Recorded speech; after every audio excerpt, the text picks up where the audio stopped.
Oke, kali ini kita akan membahas mengenai salah satu bagian paling penting daripada technical analysis adalah bagaimana membuat trading plan. Ya, trading plan itu terdiri dari paling tidak awalnya adalah entry dan stop loss.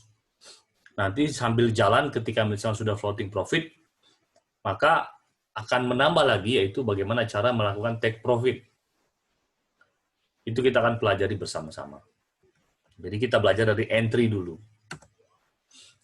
Ada beberapa hal yang harus kita perhatikan dalam menentukan titik entry. Yang pertama tentu saja posisi entry. Itu wajib, kita mau entry di mana. Kita harus tahu. Kedua adalah risk-reward ratio. Artinya, risk itu adalah jarak atau selisih dari entry ke stop loss. Reward adalah selisih dari entry ke resisten terdekat. Ya. Walaupun tidak selalu bahwa harga tuh ketika kita entry akan kena resisten, tapi paling tidak reward risk ini memberikan gambaran kepada kita. Nah, saya pribadi mau entry kalau reward to risk ratio-nya minimal 2x1. Jadi 2:1, sorry. Jadi kemungkinan profitnya itu misalnya 100 poin, kemungkinan loss-nya 50 poin, itu minimal. Lebih baik, lebih banyak, lebih besar, lebih bagus. Misalnya 3:1, 4:1, 5:1. Intinya kita harus punya reward ratio yang minimal 2 kali ya. Reward-nya lebih 2 kalinya daripada loss, daripada risk. Ketiga adalah volatilitas saham. Nanti kita akan lihat, dan keempat cara entry. Kita akan lihat bareng-bareng. Yang pertama itu posisi entry. Ada 3 macam posisi entry yang bisa kita lakukan. Pertama, buy on support. Kedua, buy on retracement from support. Kalau buy on support, kita singkat jadi BOS. Buy on retracement from support, kita singkat jadi BOR. Buy on breakout, kita singkat jadi BOB. Oke? Ini contoh buy on support. Jadi, kita bisa identifikasi support, kemudian harga turun ke support, tanpa perlu kita menunggu dia memantul. Ini kan BOS, jadi ketika dia masuk area support, kita sudah langsung buy. Tidak perlu menunggu konfirmasi dia memantul dari support. Bagaimana tips supaya BOS itu efektif? Bagusnya BOS itu dilakukan di saham-saham yang sedang dalam kondisi uptrend secara majornya. Tetapi minornya mengalami koreksi. Atau boleh juga untuk saham yang sedang dalam kondisi sideways. Satu hal yang paling penting itu jangan pernah menggunakan teknik BOS ini di saham yang sedang dalam kondisi downtrend. Kenapa? Karena pada kondisi downtrend semua support itu ada untuk ditembus. Jadi kemungkinan kita profit buy on support di saham yang lagi downtrend berat itu kecil. Sebaliknya, kemungkinan kita buy on support di saham yang lagi uptrend itu besar. Ini buy on retracement. Jadi harga turun ke support, dia mantul baru kita beli. Jadi kadang selisih cuma satu candle saja antara BOS dengan BOR ini. Prinsipnya sama ya dengan BOS tadi, kurang lebih sama, selisih cuma satu candle saja. Jadi BOR lebih terlambat daripada BOS, tapi lebih konservatif. Dia lebih menunggu, benar nggak support ini dipantulkan. Jadi kemungkinan cut loss-nya lebih kecil daripada yang BOS. Ya, daripada yang BOS ya. Nah, ini buy on breakout. Kita beli ketika breakout. Tipsnya buy on breakout agar efektif, BOB ini apa? Lakukan di saham yang sedang dalam kondisi uptrend secara major. Tetapkan ya, kita terapkan BOB ini hanya pada saat kondisi pasar sedang bullish. Nah, banyak orang nggak tahu bahwa dia pakai strategi BOB bagus ketika bullish, ketika bearish kok jelek. Kenapa? Karena kalau lagi market, kita bicara IHSG ya. Kalau IHSG lagi bearish, itu tidak cocok kita buy on breakout. Lebih pas buy on support atau buy on retracement, BOS atau BOR.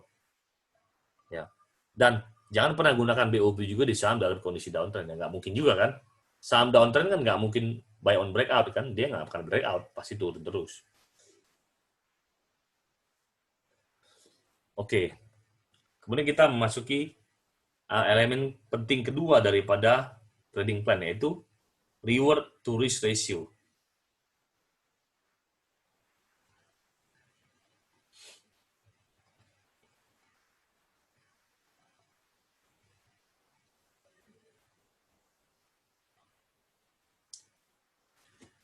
Seperti saya bilang tadi, kita pengen reward risk ratio minimal 2 kali. Bagaimana cara menghitung reward risk ratio ini? Tentukan entry, tentukan stop loss-nya, tentukan resisternya. Kita hitung risk itu sebagai entry, jarak entry ke cut loss. Kita hitung reward sebagai resisten ke entry. Risk reward itu ya berarti risk dibandingkan dengan reward. Seperti ini contohnya.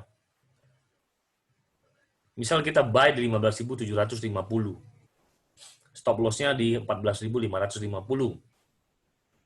Resisten 18.000, maka kita mendapatkan risk reward-nya 1:1,8, which is so-so, nggak terlalu jelek tapi nggak terlalu bagus juga. Kemudian ketiga yang perlu kita pahami adalah volatilitas saham. Selalu perhatikan volatilitas saham sebelum entry. Karena hal ini pengaruh kepada titik entry, titik cut loss, dan cara kita menempatkan posisi. Nanti kita akan mempelajari atau memandang volatilitas dari sudut pandang ATR, Average True Range. Nanti kita akan pelajari. Keempat adalah cara entry. Ini sudah kita bahas. Ya. Cara entry begini adalah, nomor satu yang paling penting, jangan average down. Kedua, mencicil. Endingnya dengan target selalu berbentuk piramida. Ya. Ini penting sekali. Nah, misalnya begini cara entry.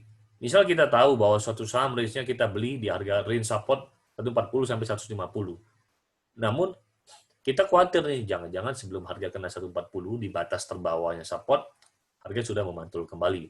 Maka kita bisa gunakan cicilan ke bawah, bukan average down ya, ini cicilan ke bawah. Misal, kita ingin melakukan cicilan pembelian sebagai berikut, total 100 lot. Kita aturlah. 150 kita beli 10 lot. 148 10 lot. 146 15 lot, 144 25 lot, 140 40 lot. Sehingga kalau semua saham terkena tereksekusi, kita punya average 143,7. Tapi kalau ternyata cuma sampai 146 kemudian harga sudah memantul naik, kita paling tidak sudah punya barang sekitar 35-40%. Sisanya yang kita sejak awal kita rencanakan jadi cicilan di bawahnya, kita gunakan untuk average up. Oke, itu cara entry mencicil yang terbaik menurut saya. Nah, kita lanjut ke exit.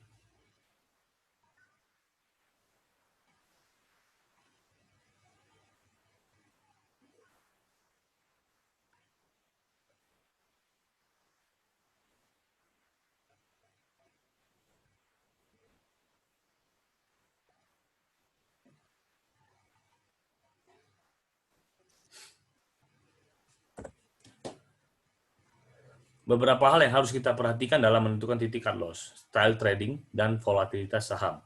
Ini ya. Yang paling penting teman-teman harus tahu bahwa titik cut loss itu adalah titik di mana ketika harga mencapai titik itu, kita bisa katakan entry kita sudah salah.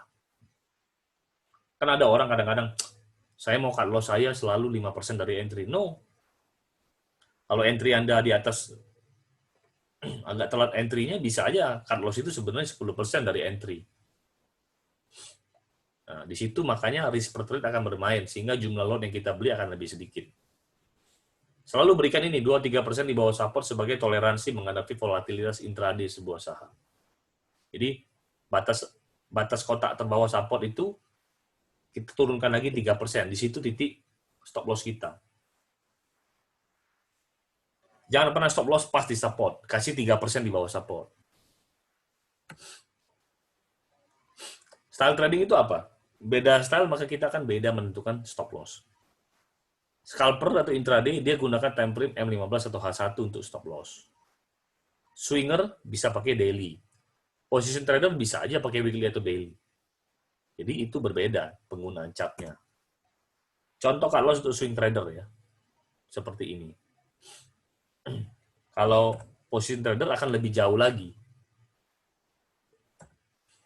Nah, kalau kita bicara volatilitas ini untuk mengukurnya kita gunakan average true range. Nah, bagaimana cara menentukan stop loss dengan menggunakan ATR? Caranya seperti ini. Kita masukkan, nanti teman-teman akan belajar sebenarnya ATR itu di kelas yang berikutnya. Tapi sebagai pengetahuan dulu, sekarang misalnya entry kita 2030. Misal kita gunakan stop loss 1 kali ATR. Entry 2030, supportnya 1940 dari chart. Tetapi ATR-nya 84. Nah, entry dikurang ATR 1946. Nah, karena jarak stop loss dari chart ini hampir mirip, supportnya ya hampir mirip dengan ATR, it doesn't matter kita mau pakai yang mana, nggak ada masalah, 1940 atau 1946, sama saja. Tapi kalau pada contoh ini, entry 1400, supportnya 1150, 1150 kurang 3%, jadi 1115, kemudian 1 kali ATR 98. Entry dikurang 1 kali ATR itu menjadi 1302. Nah, di sini terlihat bahwa stop loss dari ATR menggunakan ATR itu di atas daripada support. Ya kan? Maka kita gunakan ATR-nya, jangan gunakan support-nya. Kita gunakan stop loss antara ATR atau stop loss dari support yang terdekat dengan entry kita. Ya, saya ulangi lagi. Kalau entry 1400, ada dua pilihan stop loss, menggunakan support 1115, menggunakan ATR 1302, maka kita pilih menggunakan ATR sebagai support. Ini teksnya salah. Harusnya kita menggunakan, bukan menggunakan support, kita harusnya menggunakan ATR sebagai titik stop loss atau cut loss. Kenapa? Karena kita selalu berpegang pada pedoman, kita gunakan titik stop loss yang paling dekat dengan entry, sehingga loss-nya lebih sedikit. Ini bicara stop loss tadi. Sekarang kita bicara soal exit atau take profit. Di dalam take profit itu dikenal istilah ada 4. Sell on strength, yaitu kita menjual ketika harga lagi naik. Kedua, sell on weakness, kita jual ketika harga sedang turun. Ketiga, trailing stop otomatis. Keempat, trailing stop manual. Kalau sell on strength biasanya dilakukan hanya untuk fast trade atau untuk saham yang sudah memang kita ingin take profit saja. Biasanya minimal ya, sudah bisa SOS itu kalau reward-nya sudah 3 kali daripada risk. Misalnya risk awal 10%, jarak entry ke stop loss. Ternyata kita sudah profit 30%. Maka kadang-kadang ada beberapa orang dia take profit sebagian, misalnya sepertiga atau setengah. Intinya mengamankan profit. Atau bisa juga sell on strength dilakukan ketika harga mencapai resistance kuat. Itu boleh. SOS juga bisa dilakukan apabila ada anomali yang terjadi terus-menerus. Misal volume besar-besaran tapi tanpa kenaikan harga. Ini agak sulit dibayangkan ya. Ini akan ada di materi volume price analysis nanti yang akan kita pelajari later on. Jadi kita skip dulu untuk ini sekarang. Kedua ada sell on weakness.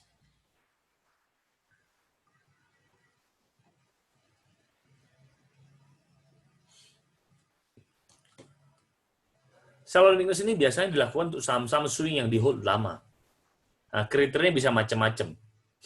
Misalnya ada 2 candle yang close di bawah EMA 10 atau EMA 20 atau EMA 50, bisa pilih salah satu. Saya biasa pakai EMA 20. Atau ketika ada 2 atau 3 candle lower low dengan volume yang makin besar. Atau ketika ada candle yang close di bawah harga close dari suatu selling climax, ini VPA ya, dilewatkan dulu. Ketika ada candle bearish reversal, kita sudah belajar tadi ciri-ciri candlestick ya di bagian materi candlestick. Seperti apa bearish reversal, misalnya ada shooting star dengan volume yang besar. Nah, itu kita juga waspadai. Atau ketika harga menembus trendline major, itu juga kita bisa waspadai. Kita sell on weakness. Intinya semua kita jual sell on weakness itu ketika harga turun. Nah, ini contoh trailing stop otomatis. Saya tahu tidak semua broker ada fasilitas ini, tapi beberapa broker sekarang sudah punya. Jadi, biasanya trailing stop otomatis kita lakukan untuk saham-saham yang volatilitasnya tinggi. Misal kita sudah floating profit. Ini pada contoh seperti ini, contohnya gini. Misalnya kita menggunakan, ada banyak macam sih settingan trailing stop otomatis, tapi saya paling suka yang berapa percentage dari high. Misalnya seperti contoh ini. Harga high pada waktu itu 88. Saya gunakan, misalnya kita gunakan stop loss, trailing stop otomatis 5% dari high. Akan terjual. Maka 83. Ketika harga naik terus ke 90, stop loss-nya naik dari 80 ke 85. Itu otomatis naiknya. Jadi kalau dia membentuk high baru, stop loss-nya otomatis akan ikut naik. Tidak perlu kita ubah-ubah sendiri. Nah, begitu, ini pada contoh kasus ini, begitu harga sampai ke 100, stop loss-nya naik ke harga 95. Nah, setelah itu harga turun dari 100 sampai ke 94. Nah, karena kita pasang stop loss otomatis di 95, ketika harga menyentuh 95 dan turun sampai 94, maka order kita masuk dan termakan, sehingga terjual secara otomatis. Ini biasanya untuk saham-saham gorengan sih. Atau bisa, nggak mesti juga sih. Bisa juga untuk saham-saham swing yang tidak gorengan, tapi mungkin kita tidak sempat memantau, sehingga kita bilang, ya udahlah kita trailing stop otomatis aja. Bisa.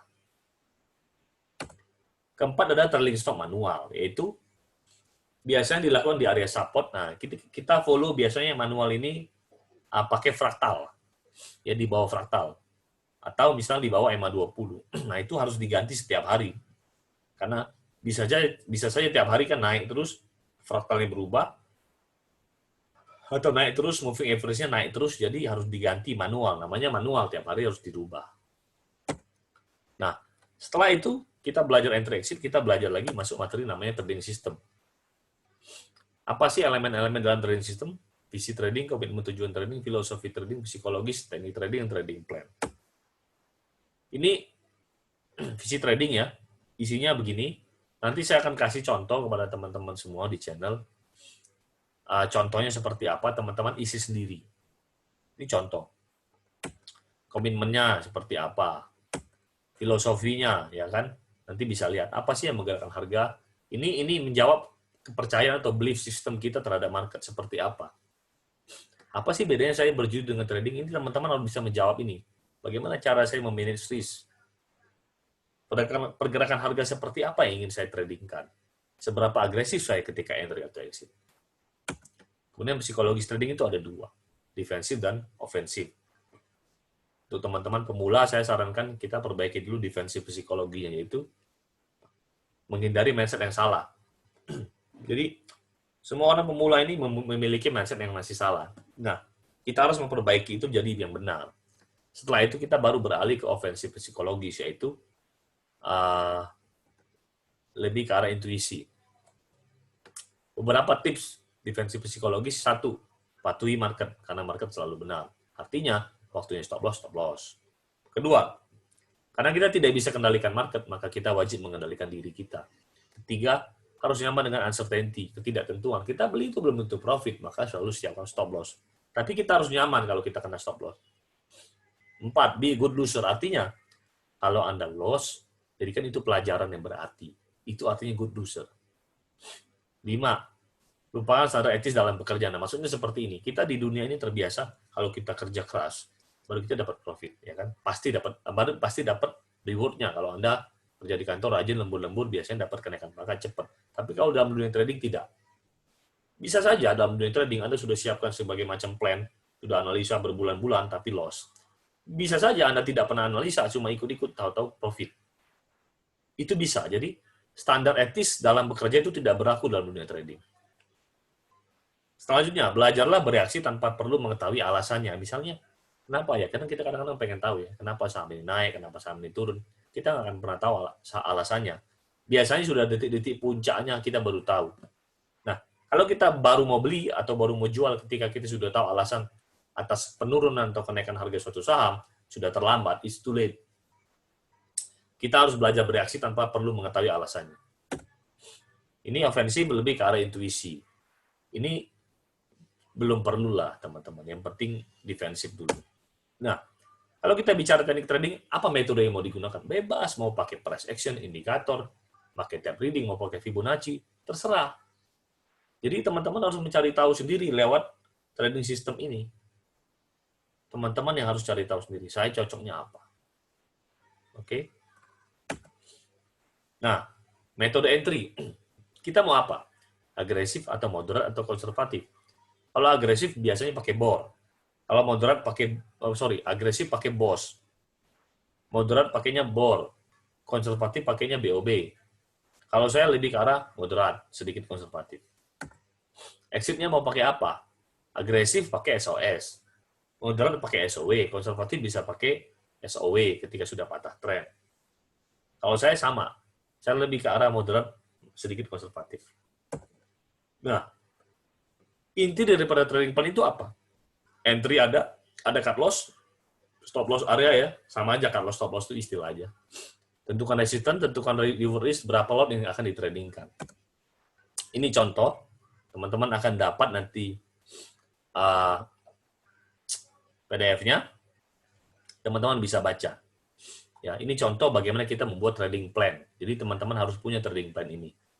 Setiap kali mau entry posisi harus hitung seperti ini. Iya. Kok ribet? Ya, namanya cari duit dari trading harus ribet. Kalau trading nggak ribet, dari dulu sudah banyak orang kaya dari trading. Kenyataannya kan tidak. Oke, saya pikir itu cukup sekian. Jadi, nanti saya akan kasih contoh pada teman-teman semua. Contoh ini, trading system ini, tulis-tulisannya. Elemen-elemen ini ya. Jadi teman-teman jadi PR-nya teman-teman harus bikin sendiri. Kumpul kepada saya. Nah, tapi nanti PR ini akan saya tegaskan lagi di Q&A live nanti. Oke? Saya pikir itu teman-teman, mudah-mudahan berguna. See you in the class.